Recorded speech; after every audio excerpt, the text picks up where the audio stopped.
أشهد أن لا إله إلا الله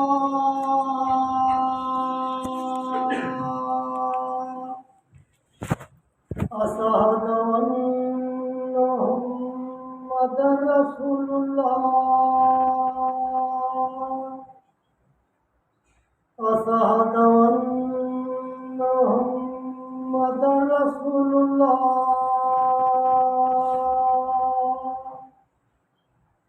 حي على الصلاة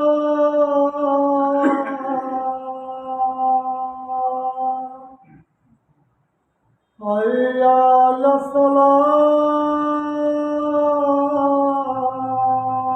الصلاة حي على الفلاح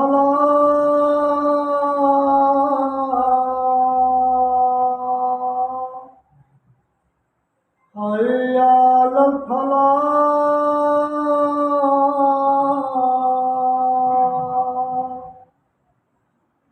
الله أكبر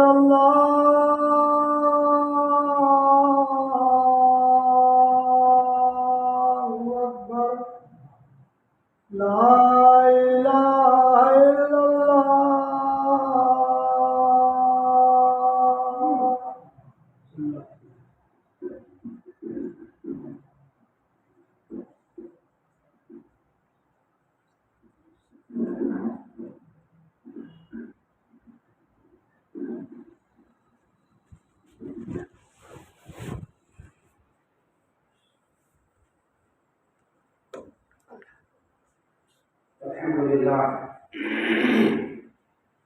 الحمد لله نحمده ونستعينه ونستغفره ونعوذ بالله من شرور انفسنا ومن سيئات اعمالنا من يهده الله فلا مضل له ومن يضلل فلا هادي له واشهد ان لا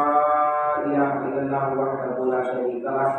واشهد ان محمدا عبده ورسوله ارسله بالحق بشيرا ونذيرا اما بعد فإن خير الحديث كتاب الله وخير الهدي هدي محمد صلى الله عليه وسلم وشر الأمور محدثاتها وكل محدثة بدعة وكل بدعة ضلالة وكل ضلالة في النار. أعوذ بالله من الشيطان الرجيم. بسم الله الرحمن الرحيم. والقرآن المجيد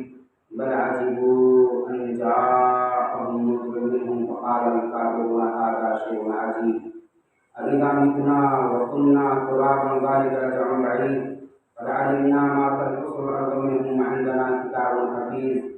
بل كذبوا بالحق لما جاءهم فهم في أمر مريج أفلم ينظروا إلى السماء فوقهم كيف بنيناها وزيناها وما لها من فروج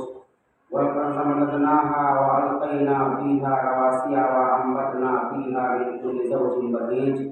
تبصرة وذكرى لكل عبد منيب ونزلنا من السماء ماء مباركا فأنبتنا به جنات وحب الحصيد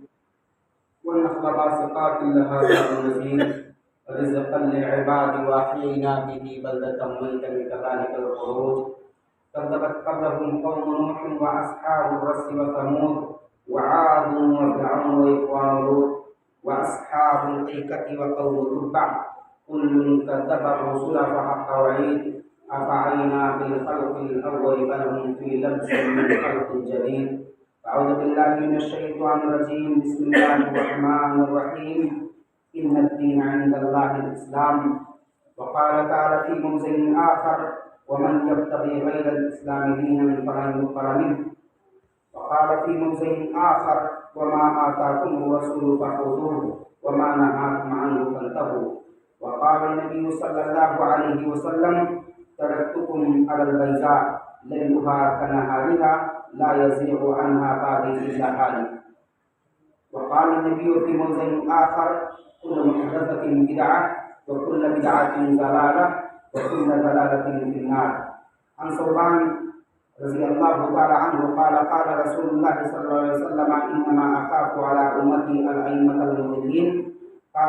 وقال رسول الله صلى الله عليه وسلم لا تزال طائفة من أمتي على الحق ظاہرین لا یضرهم من یخذلهم حتی یأتی امر اللہ، رواہ ترمذی۔ سامعین کرام، اسلامی بھائیوں، عزیز بچوں، ہم اور آپ اللہ کے بندے ہیں، اور اللہ ہی کی بندگی،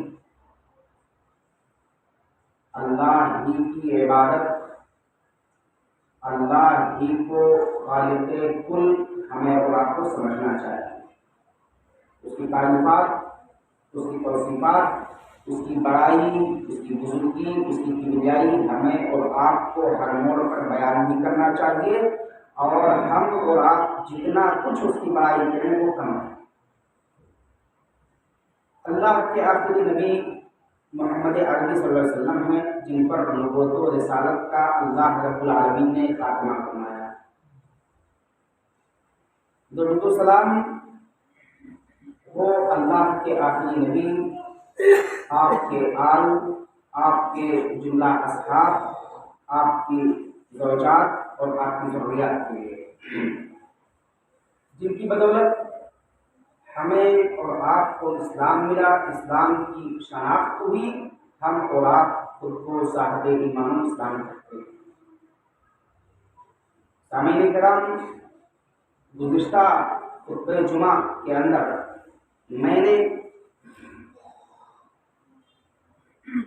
بعض جماعات اور بعض غلط افکار کے حامل اور نظریات کے ماننے والے لوگوں کی توجیہ کی تھی،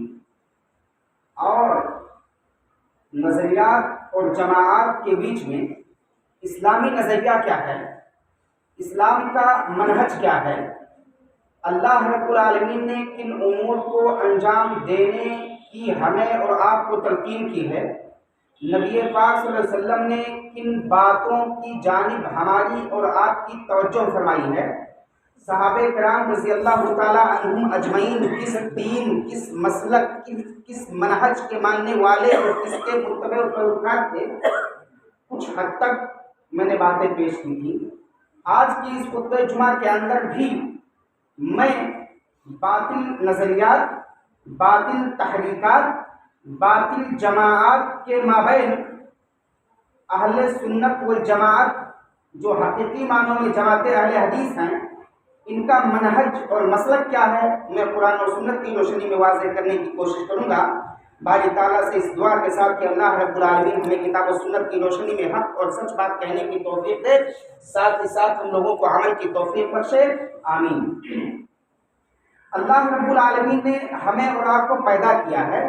اور پیدائش کا مقصد بیان کر دیا ہے، وَمَا خَلَقْتُ الْجِنَّ وَالْإِنسَ إِلَّا لِيَعْبُدُونَ، کہ میں نے جنوں اور انسانوں کو محض اپنی عبادت کے لیے پیدا کیا ہے، یعنی ہمیں اور آپ کو صرف اور صرف اسی اللہ کی عبادت کرنی ہے، اسی اللہ کے لیے عبادت کرنی ہے، اسی کو راضی اور خوش کرنے کے لیے عبادت کرنی ہے۔ اگر ہم اس اللہ رب العالمین کو راضی کرنے کے علاوہ کسی انسان کو راضی کرنے کے لیے لگ جائیں، کسی جماعت کو راضی کرنے کے لیے لگ جائیں، کسی دوسرے شخصیات کو راضی کرنے کے لیے لگ جائیں، یقین جانیں کہ ہماری عبادت نہیں رہ جائے گی، اور اللہ رب العالمین سے عبادت کر کے جس ثواب کی ہم اور آپ امید رکھتے ہیں، جو چاہت ہوتی ہے، جو ہم اور آپ طلب کرتے ہیں، وہ چیز ہمیں اور آپ کو نہیں ملے گی۔ تو اللہ رب العالمین نے ہمیں اور آپ کو پیدا کیا اپنی عبادت کے لیے، اس کی عبادت کرنی ہے۔ اللہ رب العالمین نے دین اسلام ہمیں اور آپ کو عطا کیا، اور اس دین اسلام کے تعلق سے اللہ رب العالمین فرماتا ہے کہ ان الدین عند اللہ الاسلام، اللہ رب العالمین کے نزدیک سب سے محبوب، سب سے پسندیدہ، سب سے اچھا، سب سے سچا، سب سے پیارا اور سنجیدہ مذہب یہ دین اسلام ہے۔ یعنی ہمیں اور آپ کو اللہ کی بندگی بجا لانا ہے، دین اسلام کا متبع اور پیروکار ہو کر کے، دین اسلام کی تعلیمات کو مان کر کے، دین اسلام کی تعلیمات کو سمجھ کر کے، اس پر عمل کر کے ہمیں اور آپ کو اللہ رب العالمین کی پیروی کرنی ہے۔ دوسرے مقام پر اللہ رب العالمین نے ارشاد فرمایا وَمَن يَبْتَغِ غَيْرَ الْإِسْلَامَ دِينًا فَلَن يُقْبَلَ مِنْهُ، اگر کوئی بندہ دین اسلام کے علاوہ کوئی اور لوگ مذہب اپنا لیتا ہے. دنیا کے اندر بڑے سارے مذاہب ہیں، بڑے سارے افکار اور نظریات پائے جاتے ہیں. اگر دین اور دینی منہج، اسلامی طریقہ، اسلامی راستے کے علاوہ کوئی بندہ دوسرے راستے کو اپناتا ہے، دوسرے دین کو اپناتا ہے، اللہ رب العالمین کے علاوہ، رسول اللہ صلی اللہ علیہ وسلم کے علاوہ، نبی صحابہ کرام رضی اللہ تعالیٰ عنہم اجمعین کے علاوہ کسی اور شخصیت کو اپنا اسوہ اور آئیڈیل مانتا ہے اور پھر اس کے بعد عبادتیں کرتا ہے، یقین جانے کہ اس کی عبادت کل کی کل غلط ہوگی. اللہ رب العالمین کے دربار میں شرف قبولیت سے نوازی نہیں جائے گی،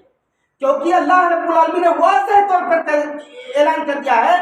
کہ دین اسلام ہے، اسی دین اسلام سے میں راضی ہوں اور اسی دین اسلام کی اتباع کرنے والے لوگوں کو میں پسند کرتا ہوں، انہی کی عبادتوں کو پسند کرتا ہوں اور انہی کو اللہ رب العالمین نے بروز قیامت انشاءاللہ اپنا عظیم انعام جو جنت کی شکل میں تیار کر رکھا ہے اسے انہیں عطا کرے گا. تو دین اسلام ہے. اسلام کے علاوہ کسی اور دین کو ہمیں اور آپ کو نہیں ماننا ہے. اللہ رب العالمین نے ضابطہ مزید مقرر کیا. ہم اور آپ قرآن پڑھتے ہیں، قرآن کی بہت ساری چیزیں تمام لوگ نہیں سمجھ سکتے ہیں، اور قرآن کا معاملہ یہ ہے کہ قرآن میں بڑے سارے امور کو مجمل بیان کیا گیا، تفصیل نہیں ہے. جیسے مثال کے طور پر اللہ رب العالمین نے قرآن میں کئی مقامات پر ارشاد فرمایا اقیموا الصلاۃ، لوگوں نماز قائم کرو، وآتوا الزکاۃ، لوگوں زکات دو، اپنے مالوں میں جب تمہارا مال نصاب تک پہنچ جائے تو تم اپنے مالوں میں زکات دو. ان کی تفصیلات اگر ہم اور آپ قرآن میں تلاشنا چاہیں تو نماز جو 5 وقت کی فرض ہے اس کی توضیح قرآن کے اندر موجود نہیں ہے. قرآن میں اتنا موجود ہے کہ اے لوگوں، اے مومنوں، تم نماز کو ان کے اوقات میں ادا کرو، لیکن نمازوں کے اوقات کیا ہیں ان کی تعین بھی قرآن مجید کے اندر نہیں ہے. ان کی تعین، ان کی تفصیل، ان کی توضیح، ان کی تشریح ہمیں اور آپ کو کہاں ملے گی؟ نبی پاک صلی اللہ علیہ وسلم کی حدیث میں. تو ہمیں اور آپ کو قرآن پڑھنا ہوگا، قرآن پر عمل کرنا ہوگا، اور قرآن ہی پڑھ کر کے نبی پاک صلی اللہ علیہ وسلم نے قرآن کی تفسیر کی، قرآن کی توضیح کی، قرآن کے معنی اور مسائل کو بیان کیا، وہی چیزیں حدیث ہیں. تو ہمیں قرآن سمیت نبی پاک صلی اللہ علیہ وسلم کی حدیث کو ماننا ہوگا، اور دونوں کو سامنے رکھ کر کے ہمیں اور آپ کو عمل کرنا ہوگا. اللہ رب العالمین نے بیان فرمایا وما آتاکم الرسول فخذوہ وما نہاکم عنہ فانتہوا، کہ رسول جو کچھ تمہیں دے تم اسے لے لو، اور جن چیزوں سے رسول رکنے کی تلقین کرے تم اس سے رک جاؤ. رسول کن چیزوں سے رکنے کے لیے ہمیں اور آپ کو کہیں گے؟ جن چیزوں سے اللہ رب العالمین نے اپنی قرآن مجید کے اندر رکنے سے ہمیں اور آپ کو کہا ہے، تلقین کیا ہے، انہی چیزوں سے رکنے کی نبی پاک صلی اللہ علیہ وسلم بھی تلقین کریں گے. اور جن کاموں کو اللہ رب العالمین نے کرنے کے لیے کہا ہے نبی پاک صلی اللہ علیہ وسلم وہی کام ہمیں اور آپ کو کرنے کا حکم دے رہے ہیں، اور اسی کو ہمیں اور آپ کو کرنا ہوگا. یعنی خلاصہ یہ ہوا کہ ہمیں اور آپ کو اللہ کی بندگی بجا لانی ہے، اسلام کو اپنا کر کے، اسلام کی تعلیمات پر عمل کر کے. اسلام کی تعلیمات ہمیں اور آپ کو کہاں ملیں گی؟ اللہ رب العالمین کے قرآن میں، نبی پاک صلی اللہ علیہ وسلم کی حدیث میں. ہمیں اور آپ کو قرآن و حدیث ماننا ہے اور اسی کے مطابق عمل کرنا ہے. نبی پاک صلی اللہ علیہ وسلم نے بیان فرمایا ترکتکم علی البیضاء لیلھا کنہارھا، کہ اے میرے صحابہ کرام، میں اس دنیا سے رخصت ہو رہا ہوں، میں اس دنیا سے جا رہا ہوں، لیکن ایک بات سن لو، میں تم لوگوں کو ایک روشن شاہراہ پر، میں تم لوگوں کو ایک روشن راستے پر، میں تم لوگوں کو ایک واضح اور صحیح راستے پر چھوڑ کر کے جا رہا ہوں. اور آپ صلی اللہ علیہ وسلم نے بیان فرمایا لیلھا کنہارھا، اس کی راتیں اس کے دن کے معنی ظاہر اور عیاں. آگے نبی پاک صلی اللہ علیہ وسلم نے بیان فرمایا لا یزیغ بعدہا، لا یزیغ عنہا بعدی الا ہالک. اور سنو، میری اس روشن شاہراہ سے وہی لوگ بھٹک سکتے ہیں جو اپنے آپ کو ہلاکت کی طرف لے جانا چاہتے ہوں. اللہ رب العالمین نے سب کچھ، نبی پاک صلی اللہ علیہ وسلم نے سب کچھ واضح کر دیا ہے. نبی پاک صلی اللہ علیہ وسلم نے دونوں راستوں کی رہنمائی کی ہے. یہ سچائی کا راستہ ہے اور یہ برائی کا راستہ ہے. اللہ رب العالمین نے بیان فرمایا وَهَدَيْنَاهُ النَّجْدَيْنِ، میں نے دونوں راستوں کی طرف ہدایت کر دی ہے، میں نے دونوں راستوں کو بتلا دیا ہے. اب دونوں راستوں میں ہمیں اور آپ کو کس کو اپنانا ہے؟ ظاہر سی بات ہے جو اچھے لوگ ہوں گے وہ صحیح راستے کو اپنائیں گے، وہ سیدھی راستے کو اپنائیں گے، وہ سچائی کے راستے کو اپنائیں گے، وہ اچھائی کے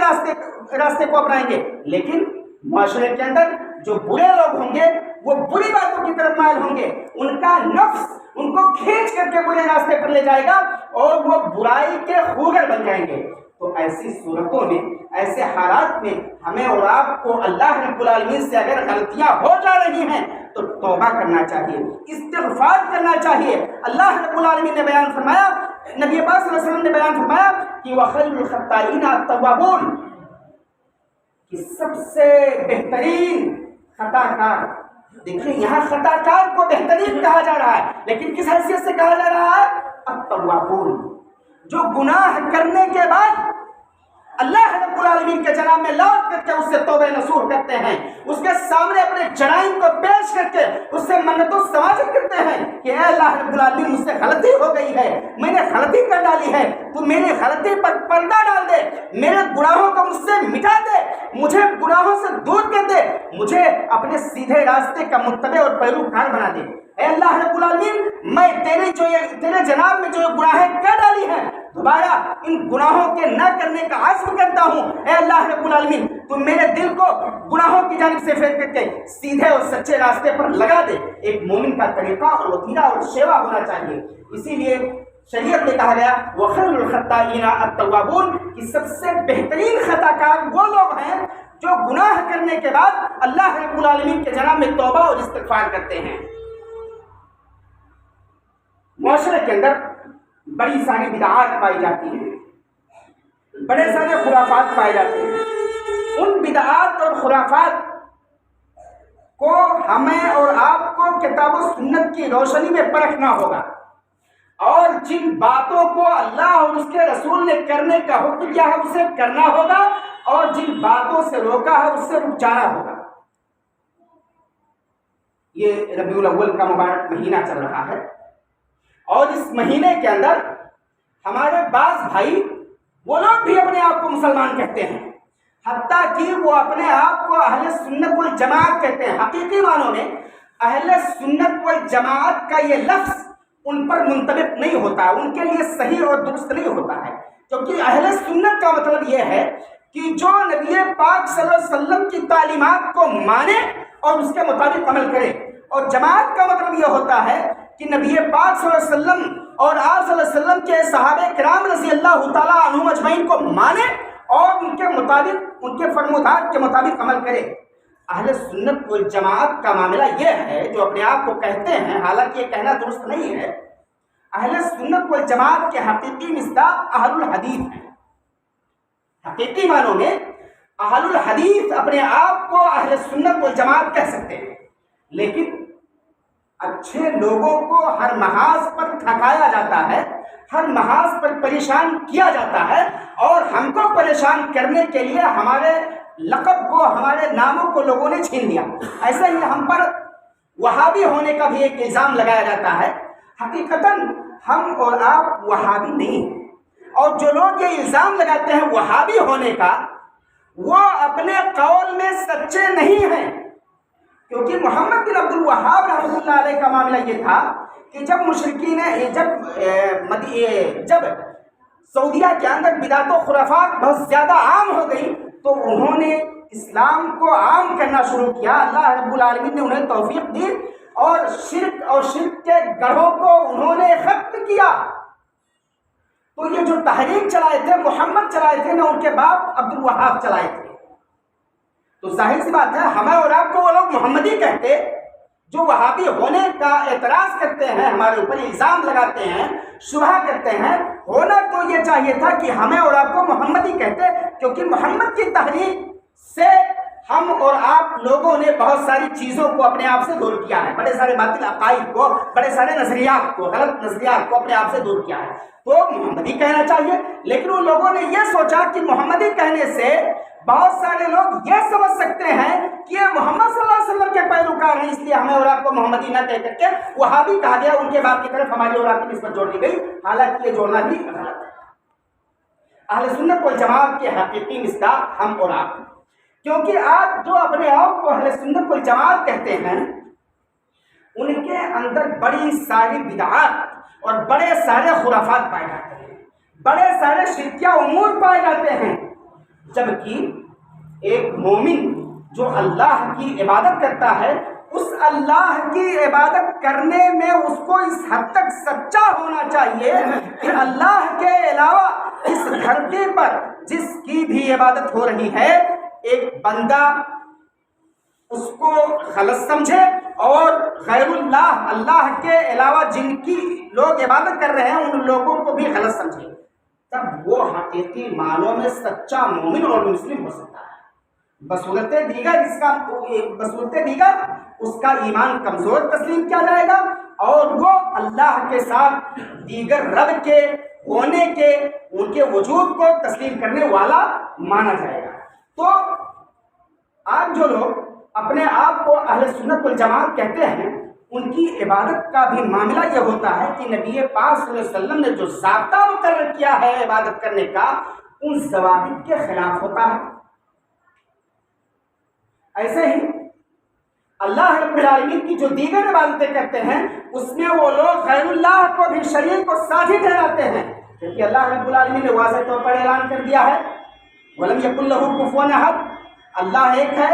اللہ ہر چیز سے بے نیاز ہے، اس کا کوئی ساتھی اور شریک نہیں ہے، نہ اس کا کوئی بیٹا ہے، نہ وہ کسی کا باپ ہے، یہ اللہ رب العالمین نے واضح طور پہ کہہ دیا ہے۔ تو جب ایک اللہ کی عبادت میں لوگ غیر اللہ کو بھی شریک ٹھہرائیں گے تو اس کا مطلب یہ ہو گیا کہ وہ خود بھی غلط ہیں، ان کی عبادت بھی غلط ہے، اور ایسی عبادتیں اللہ رب العالمین کو قابل قبول اور پسند نہیں ہے، بلکہ ان کا معاملہ یہ ہوگا کہ بروز قیامت ان کی سزا، اگر وہ بغیر توبہ کے اس دنیا سے وفات کر جا رہے ہیں، مر جا رہے ہیں، تو ان کی سزا کے طور پر اللہ رب العالمین نے جہنم تیار کیا ہے، وہ جہنم میں جانے کے مستحق ہوں گے، یہ اللہ رب العالمین نے واضح انداز میں فرما دیا ہے۔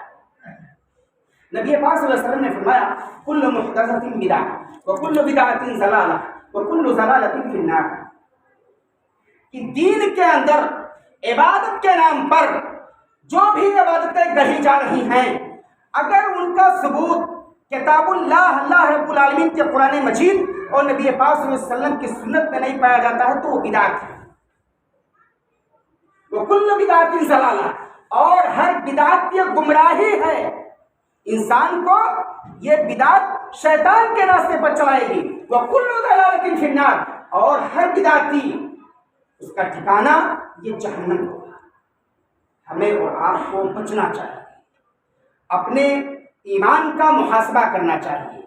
اپنی عبادت کے تعلق سے اپنی نیتوں کو صاف کرنا چاہیے، اور نبی پاک صلی اللہ علیہ وسلم نے عبادتیں جس طور پر کیا ہے، جس انداز میں کیا ہے، عبادت کا جو اصول بتلایا ہے، جو ضابطہ بتلایا ہے، نبی پاک صلی اللہ علیہ وسلم کے بتلائے ہوئے طریقے اور ضابطے کے مطابق عبادتوں کو کرنا چاہیے، تب ہم اور آپ کامیاب ہوں گے، ورنہ ہم اور آپ بھی ناکامی کے راستے پر چل پڑیں گے۔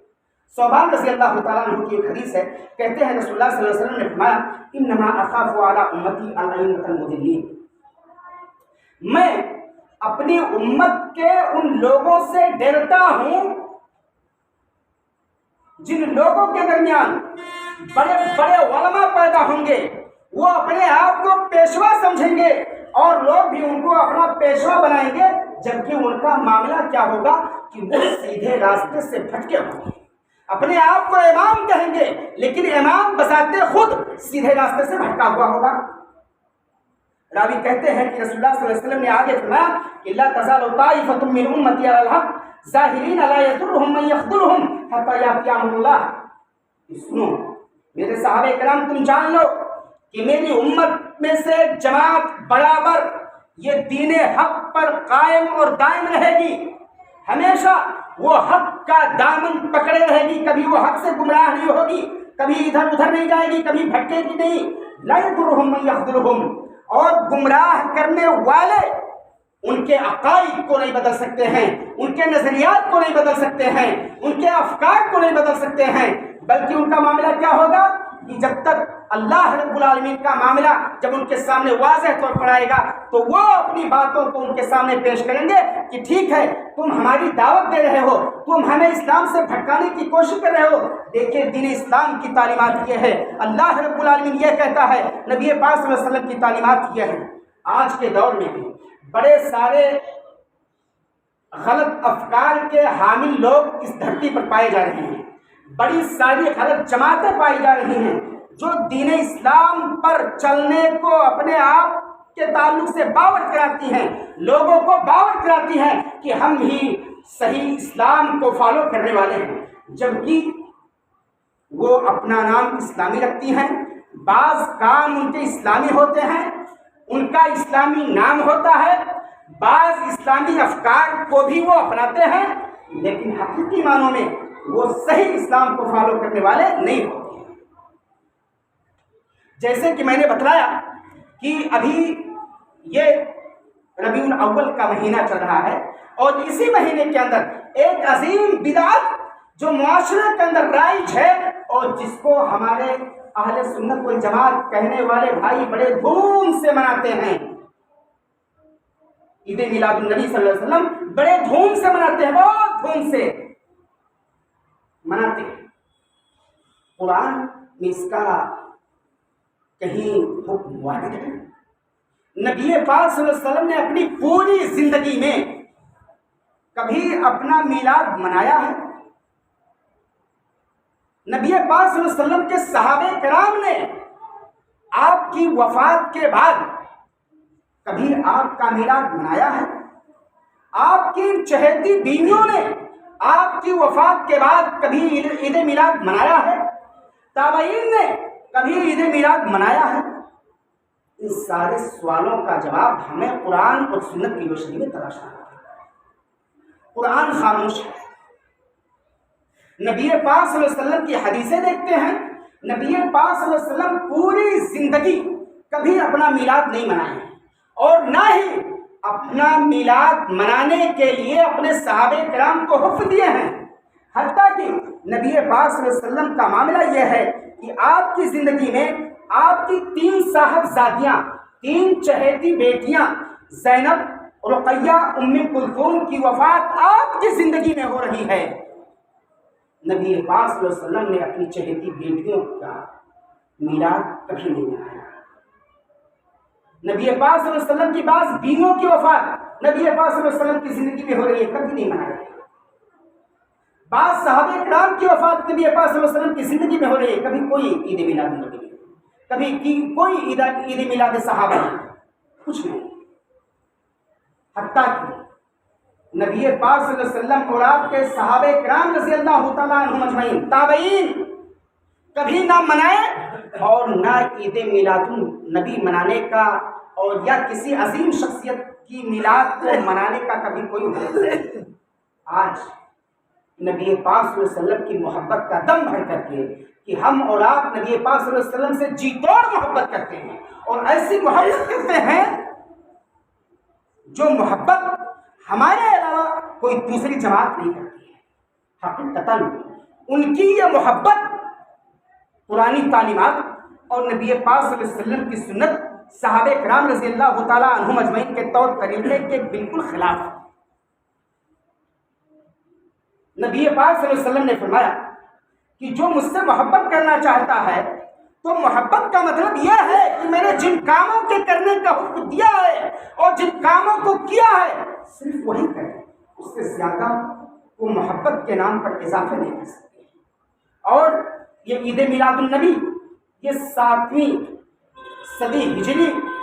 کی ایجاد کردہ ایک بدعت ہے۔ ابو سعید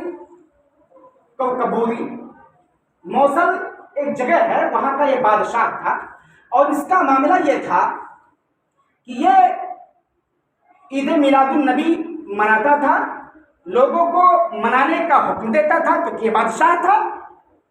اور ایسے ہی اس پروگراموں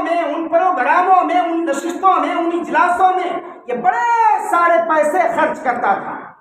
حتیٰ کہ بعض لوگوں نے لکھا ہے کہ ان کے تعلق سے بڑے سارے مال کو لٹا دیتا تھا. لوگ آتے تھے, گانا بجانا کرتے تھے, اچھے پکوان بنتے تھے, کھاتے اور کھلاتے تھے, ناچ اور رقص و سرور ہوتے تھے. ساری باتیں لکھی گئی ہیں. ہمیں اور آپ کو یہاں سمجھنا چاہیے کہ جو چیز نبی پاک صلی اللہ علیہ وسلم نے نہیں کیا, آپ کے صحابہ کرام نے نہیں کیا, آپ کے تابعین نے نہیں کیا, نہ ہی آپ نے اور آپ کے صحابہ کرام نے کرنے کا حکم دیا, اللہ رب العالمین نے بھی ان امور سے روکا. ہمیں اور آپ کو ان چیزوں سے اجتناب کرنا چاہیے. عبادت کے نام پر ان بدعات و خرافات کو ایجاد کرنے کی کوئی ضرورت نہیں ہے. تو یہ اہل سنت والجماعت یہ بھی عظیم بدعات میں ملوث ہے. ایسے ہی مودودی کے تعلق سے بھی میں نے کچھ باتیں پچھلے خطبہ جمعہ کے اندر پیش کی تھی. مودودی کا عقیدہ بھی فرسودہ ہے اور آج معاشرے کے اندر یہ مودودیت عام ہو رہی ہے. اسلامی سنگھ کے لوگ یہ عام ہو رہے ہیں اور اپنی چال, اپنی حرکات, اپنے نظریات, اپنے افکار کو لوگوں کے ذہنوں پر ٹھونسنا چاہتے ہیں. ہمارے پڑوسی گاؤں بھلمی کے اندر بھی ان لوگوں نے بعض لوگوں کو ہائی جیک کر کے اپنا ایک مدرسہ بنایا, جبکہ وہ مدرسہ اسی جمہوری کے اندر قائم ہونے کا معاملہ تھا. میں نے بڑی سختی سے روکا. میں نے کہا کہ جب ایک مسلمان کے دل سے مسلمانیت ختم ہو جائے گی, ایک اللہ پر جو ایمان رکھنا ہے, ایک رسول پر جو ایمان رکھنا ہے, ایک صحابہ کرام کے تعلق سے ہمارا اور آپ کو جو ایمان ہونا چاہیے, اگر وہ ایمان ختم ہو جائے تو پھر ہم اور آپ نام کے مسلمان بچیں گے, کام کے مسلمان نہیں ہو سکتے. اس لیے ایسی چیزوں کی یہاں ضرورت نہیں ہے. آپ یہ اپنا پروجیکٹ لے کر کے کہیں دور جائیں اور جن کو آپ مناسب سمجھیں ان کے ساتھ یہ کام کریں. یہاں اس کی کوئی ضرورت نہیں ہے. جس عقیدہ سے, جس منہج سے ہمارے اسلام کو ٹھیس پہنچے, نہ اللہ رب العالمین کی ذات پر آنچ آئے, رسولوں کی ذات پر آنچ آئے, صحابہ کرام رضی اللہ تعالیٰ عنہم اجمعین کی ذات پر آنچ آئے, ایسے ایمان اور ایسے اسلام کی ضرورت یہاں بالکل نہیں ہے. اللہ رب العالمین پر ہمیں اور آپ کو ایمان رکھنا ہے. اللہ رب العالمین کی الوہیت پر, اس کی ربوبیت پر, اس کے اسماء و صفات پر. جبکہ اخوانیوں کا معاملہ کیا ہے, یہ اتنے جلی اور بے باک اور اتنے نڈر ہیں کہ ان لوگوں نے اللہ رب العالمین کے وجود پر بھی شبہ کیا, اللہ رب العالمین کی صفات پر, اللہ رب العالمین کے بہترین ناموں کی غلط توجیہ کی. اللہ رب العالمین کے تعلق سے ان کا عقیدہ یہ ہے, اللہ رب العالمین نے فرمایا وَلِلَّهِ الْأَسْمَاءُ الْحُسْنَى فَادْعُوهُ بِهَا, کہ اللہ رب العالمین کے بہترین نام ہیں, اللہ رب العالمین کے بہترین نام ہیں. ایک مومن کو ان ناموں کو سمجھنا چاہیے, اس پر ایمان رکھنا چاہیے. ایسے ہی اللہ رب العالمین کے بہترین اوصاف ہیں. ایک مومن کو اللہ رب العالمین کی صفات کا بھی انکار نہیں کرنا چاہیے, اللہ رب العالمین کے بہترین صفات کو ماننا چاہیے. یہ مودودیوں کا عقیدہ کیا ہے کہ اللہ رب العالمین کے نام ہیں لیکن ان ناموں کی کوئی اصلیت نہیں ہے. اللہ رب العالمین کے بہترین اوصاف ہیں. اللہ رب العالمین نے قرآن مجید کے اندر ارشاد فرمایا تبارک الذی بیدہ الملک وہو علی کل شیء قدیر, کہ اللہ رب العالمین کے ہاتھ میں بادشاہت ہے. یہاں اللہ رب العالمین نے واضح طور پر اپنے لیے ارشاد فرمایا کہ اللہ رب العالمین کے پاس ہاتھ ہے. اس ہاتھ کا ترجمہ یہ لوگ قبضہ قدرت سے کرتے ہیں. جو چیز واضح ہے, دن دن ہے, رات رات ہے, اس دن کو رات کہنے کی ضرورت کیوں پڑ گئی؟ اس کو صاف طور پر کہیے نا کہ یہ دن دن ہے, یہ رات رات ہے. ان لوگوں نے ہاتھ کا ترجمہ قبضہ قدرت سے کیا, اس کا بھی انکار کیا, یہاں بھی تحریف کیا. اور ایسے ہی اللہ رب العالمین آتا ہے وَجَاءَ رَبُّكَ وَالْمَلَكُ صَفًّا صَفًّا, کہ اللہ رب العالمین آئے گا اور فرشتے صف بصف ہوں گے. یہ مودودی حضرات کہتے ہیں کہ اللہ رب العالمین کی ذات میں وہ طاقت نہیں ہے کہ وہ ایک جگہ سے دوسری جگہ منتقل ہو سکے. یہ ہماری سمجھ سے پرے ہے. اس لیے اللہ رب العالمین کے آنے اور جانے کو کا بھی یہ لوگ انکار کرتے ہیں. اللہ رب العالمین پر ہمیں اور آپ کو ایمان رکھنا ہے, اس کے وجود پر ایمان رکھنا ہے, اس کے ناموں پر ایمان رکھنا ہے, اس کے اوصاف پر ایمان رکھنا ہے. اللہ رب العالمین پکڑتا ہے, اللہ رب العالمین کے ہاتھ ہے, اللہ رب العالمین کے کال ہیں, اللہ رب العالمین سنتا ہے, اللہ رب العالمین کے پاس آنکھ ہے, اللہ رب العالمین دیکھتا ہے. لیکن اس کی نوعیت کیا ہے؟ اس کی کیفیت کیا ہے ہم اور آپ اس کو نہیں جانتے ہیں۔ ہم اور آپ یہاں جواب کیا دیں گے اس کا کہ یہ چیزیں اللہ رب العالمین کی ذات کے حساب سے جو بہتر ہو سکتی ہیں اللہ رب العالمین نے اپنے لیے منتخب کیا ہے۔ ہم اور آپ جتنا جانتے ہیں اتنے پر ایمان رکھیں گے، جو چیز نہیں جانتے ہیں اس پر ہمیں اور آپ کو گھسپیٹ مارنے کی ضرورت نہیں۔ تو یہاں ان کے عقائد اللہ رب العالمین کے ان اوصاف کے تعلق سے باطل ہیں۔ ایسے ہی اللہ رب العالمین عرش پر مستوی ہے، یہ لوگ اس کی بھی غلط توجیہ کرتے ہیں، بڑے سارے چیزوں کی غلط توجیہ کرتے ہیں۔ اہل سنت والجماعت جو اہل الحدیث ہیں ان کا عقیدہ کیا ہے؟ اللہ رب العالمین کے تعلق سے اسے جاننے کی ضرورت ہے۔ ان کا عقیدہ ہے کہ اللہ رب العالمین موجود ہے، ہمیں اس پر ایمان رکھنا ہے۔ اللہ رب العالمین ہی کی عبادت کی جائے، اللہ رب العالمین کی عبادت میں کوئی شخص شریک نہیں ہو سکتا، اس پر بھی ایمان رکھنا ہوگا۔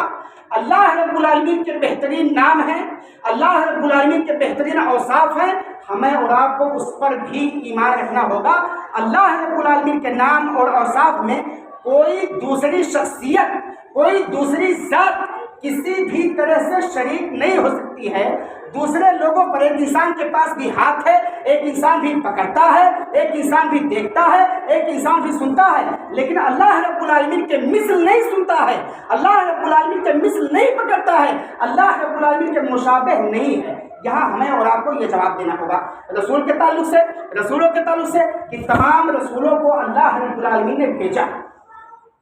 رسولوں کے بہترین اوصاف ہیں، وہ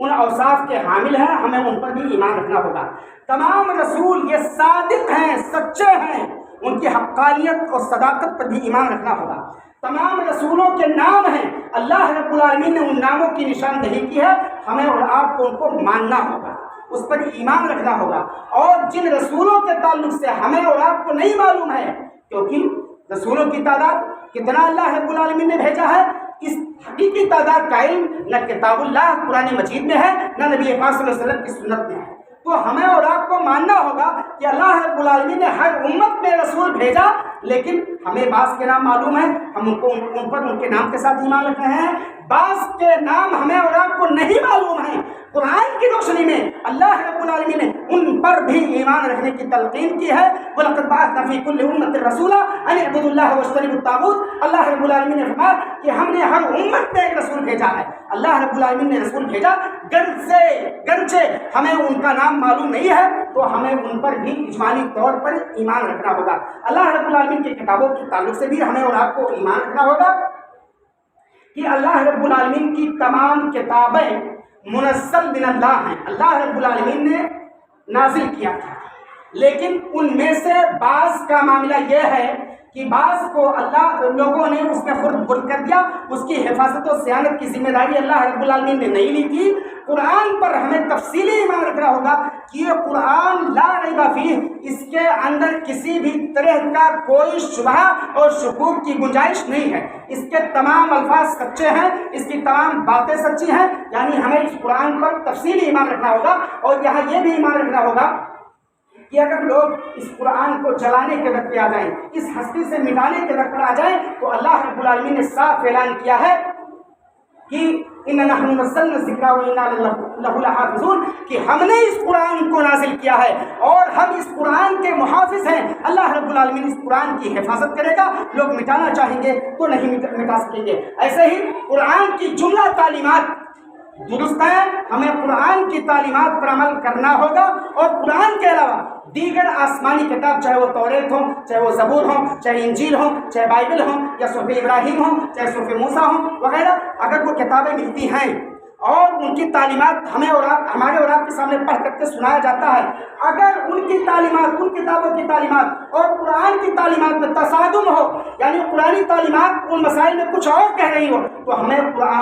قرآن کی تعلیمات پر عمل کرنا ہوگا اور ان کتابوں کی تعلیمات پر عمل نہیں کرنا ہوگا۔ یہ ہمارا اور آپ کا ایمان ہے، اہل السنہ والجماعہ کا ایمان ہے، اہل الحدیث کا ایمان ہے۔ فرشتوں کے تعلق سے کہ فرشتے موجود ہیں، اللہ رب العالمین نے فرشتوں کو جن کاموں پر لگا دیا ہے وہ انہی کاموں کو کرتے ہیں۔ فرشتے معصوم ہیں، وہ گناہ نہیں کرتے ہیں۔ فرشتوں کے اوصاف ہیں، فرشتے بڑے سارے اوصاف کے حامل ہیں۔ اللہ رب العالمین نے جن اوصاف کا حامل انہیں بنا دیا ہے، انہی صفت پر وہ قائم اور دائم ہے۔ اللہ رب العالمین نے جن کاموں پر فرشتوں کو لگا دیا ہے، فرشتے صرف وہی کام کرتے ہیں، ہمیں اور آپ کو فرشتوں کے تعلق سے ان چیزوں پر ایمان رکھنا ہوگا۔ ایسے ہی صحابہ کرام رضی اللہ تعالیٰ عنہم اجمعین کے تعلق سے ایک اہل حدیث کا ایمان یہ ہونا چاہیے کہ اللہ رب العالمین کہ نبی کے یہ اصحاب تھے، صحابہ کرام نبی پاک صلی اللہ علیہ وسلم کے سچے ساتھی تھے، اللہ رب العالمین ان سے راضی ہے، رسول اللہ صلی اللہ علیہ وسلم ان سے راضی ہیں، وہ بھی اللہ رب العالمین سے راضی ہیں، ہمیں اور آپ کو ایمان رکھنا ہوگا۔ اور قرآن کی شہادت کے مطابق تمام کے تمام صحابہ کرام جنتی ہیں، یہ قرآن نے اعلان کیا ہے، تمام صحابہ کرام، جبکہ مودودی اور جماعت اسلامی اور اسلامی سنگھ اور الاخوان المسلمین کا عقیدہ یہ ہے کہ ان لوگوں نے بعض صحابہ کرام رضی اللہ تعالیٰ عنہم اجمعین کی عزت و ناموس پر حملہ کیا ہے، بعض صحابہ کرام کو گالیاں دی ہیں، بعض صحابہ کرام کے تعلق سے طعن و تشنیع کیا ہے، بعض صحابہ کرام کے تعلق سے پھپتیاں کسی ہیں۔ ظاہر سی بات ہے جن کے تعلق سے عرش والے نے جنت کا اعلان کیا ہو، جن کے تعلق سے عرش والے نے سچا ہونے کا اعلان کیا ہو، جن کے تعلق سے عرش والے نے اپنی رضامندی کا اظہار کیا ہو، ان کے تعلق سے کتنا بڑا عالم ہو جائے، کیسا بھی عالم ہو جائے، زبان کھولے،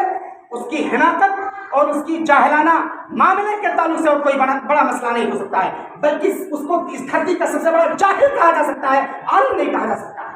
تو اخوان المسلمین، جماعت اسلامی اور اسلامی سنگھ کا معاملہ یہ ہے کہ یہ مودودی کی تعلیمات کو فالو کر رہے ہیں، اور مودودی نے صحابہ کرام رضی اللہ تعالیٰ عنہم اجمعین میں سے بعض کی عزت و ناموس پر حملہ کیا ہے۔ ظاہر سی بات ہے خاموشی جفاؤں کی تعریف ہے۔ ایک انسان ظلم کر رہا ہے اور اس ظلم کرنے والے کا آپ ساتھ دینے لگے اور کہیں کہ میں ظلم نہیں کر رہا ہوں، یہ تو وہی ہوا کہ آپ پانی سے، برسات میں پانی سے بچنے کے لیے بھاگتے ہیں اور بچاؤ کے لیے آپ پرنالے کے نیچے کھڑے ہو جاتے ہیں کہ مجھے بارش نہیں پہنچے گی، اور جب پرنالہ گرتا ہے تو آپ مکمل طور پر گر جاتے ہیں۔ تو الاخوان المسلمین یا جماعت اسلامی یا اسلامی سنگھ، ان کے نظریات قرآن و سنت کی روشنی میں یہ انتہائی فرسودہ ہیں، یہ اللہ کے صفات کے بھی منکر ہے، رسولوں کی ذات پر انہوں نے حملہ کیا ہے، صحابہ کرام رضی اللہ تعالیٰ عنہم اجمعین کی ذات پر بھی حملہ کیا ہے، قرآن کی آیات کی بے جا تعویل کی ہے، اپنے سوچ کے مطابق وہ لوگ فیصلہ کرتے ہیں، ہماری سوچ کے مطابق یہ چیز درست نہیں ہے، ہم اس کو نہیں مانیں گے، ٹھیک ہے، ہماری سوچ نہیں وہاں تک پہنچ رہی ہے، ہم اور بھی چیزیں پڑھیں اور لوگوں سے رجوع کریں، قرآن کی بہت ساری چیزیں ہماری سوچ کے مطابق کھڑی نہیں اتر رہی ہیں، ہم اور آپ اس کی تہ تک نہیں پہنچ رہے ہیں، تو کیا اس کا انکار کر دیں گے؟ یہ جماعت اسلامی ان لوگوں نے ایسا کیا کہ اسلام کی تعلیمات کو ان لوگوں نے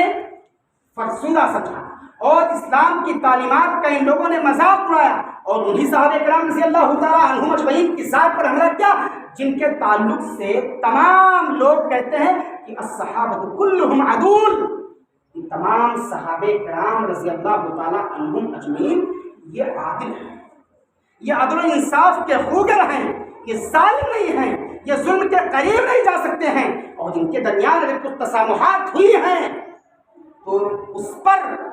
ہمیں اور آپ کو انگلی اٹھانے کی ضرورت نہیں ہے، زبان کھولنے کی ضرورت نہیں ہے۔ باری تعالیٰ سے دعا ہے کہ اللہ رب العالمین ہمیں اور آپ کو صحیح اسلام سمجھنے کی، صحیح باتوں پر عمل کرنے کی اللہ رب العالمین ہم تمام لوگوں کو توفیق دے۔ ایسے ہی باری تعالیٰ سے یہ بھی دعا ہے کہ اللہ رب العالمین باطل تحریکات، اسلام کے مخالف تعلیمات، قرآن و سنت کے مخالف تعلیمات سے ہماری اور آپ کی حفاظت فرمائے، اور ہمیں اور آپ کو قرآن اور سنت کا متبع اور پیروکار بنائے، آمین۔ بارک اللہ لنا و لکم فی القرآن العظیم ونفعني وإياكم بالآيات والذکر الحکیم، إنه تعالی جواد کریم بالمعروف والنهی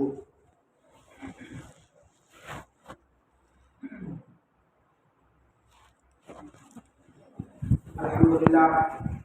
الحمد للہ نحمده ونستعینه ونستغفره